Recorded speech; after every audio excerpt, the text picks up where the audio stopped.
Good morning reception and welcome to today's English lesson. Now today in our English lesson we're not going to do any writing. We're going to orally think of sentences ready in preparation for tomorrow. But we're going to think about the story language that we're using. Last week we just looked at simple sentences. Now we want to extend it using more story language like once upon a time, one day, soon after. But before we do any writing this week, today I just want us to focus on our illustrations for the beginning of the story, the middle and the ending.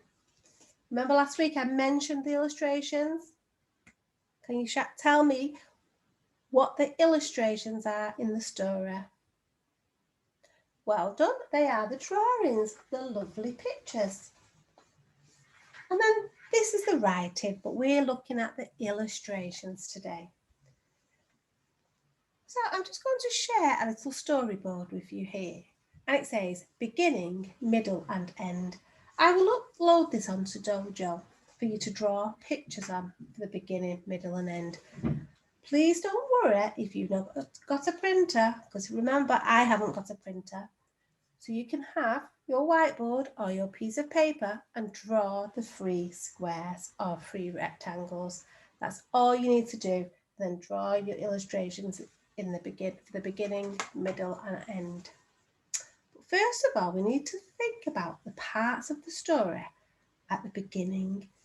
Here's our first page of the story. This is what happened at the beginning. Pause the video now,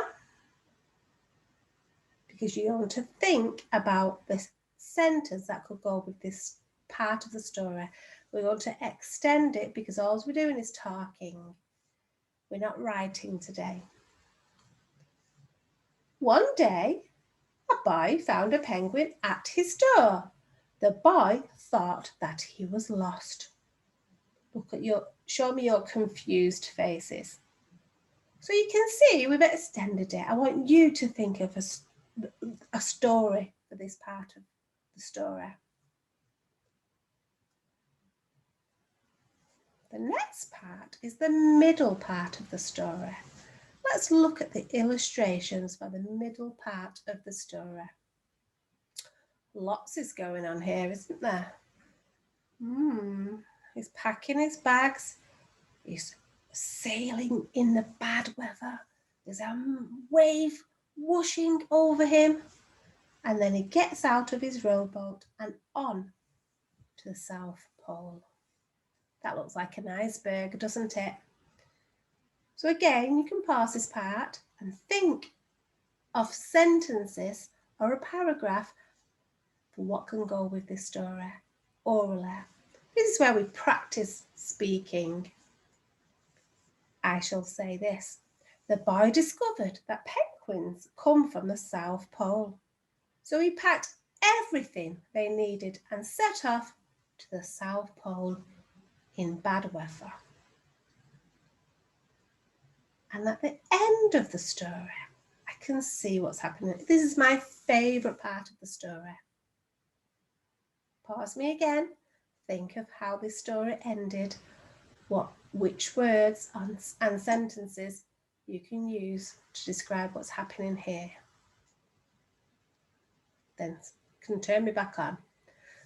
But the penguin wasn't lost. He was lonely. So the boy and the penguin hugged each other and went back home. And that was the ending, wasn't it? They went back home together. Now here, this is where you will draw, no writing yet, remember, the beginning, middle and ending of the story. Tomorrow we will do our writing. But for now, I just want you to focus on the illustrations and upload them to Dojo for me. So I just wanted to share with you my drawings, my illustrations. So this is the first part of the story. This would be my first square box. I'm going to write 1 here. That's the beginning. The boy sees a penguin at his door. And this is my middle part of the story. Remember, I am not going to be writing anything today. I'm just drawing the illustrations. And he's getting ready to go to the South Pole. He's packing everything that they would need. So that's my beginning, my middle, and now I'm coming to my end. I hope you like my drawings. It took me ages. So I'm going to label that number 3. This is my ending. The boy and the penguin hugged and went back home. Such a happy ending, isn't it? So that is what you need to do yourself today. You can, as I say, you can upload the sheets, but you don't need it. Just do it on a piece of paper. I want the beginning, the middle, and the ending, all illustrated for me. I look forward to seeing your amazing drawings at the end of the day. Bye-bye, reception.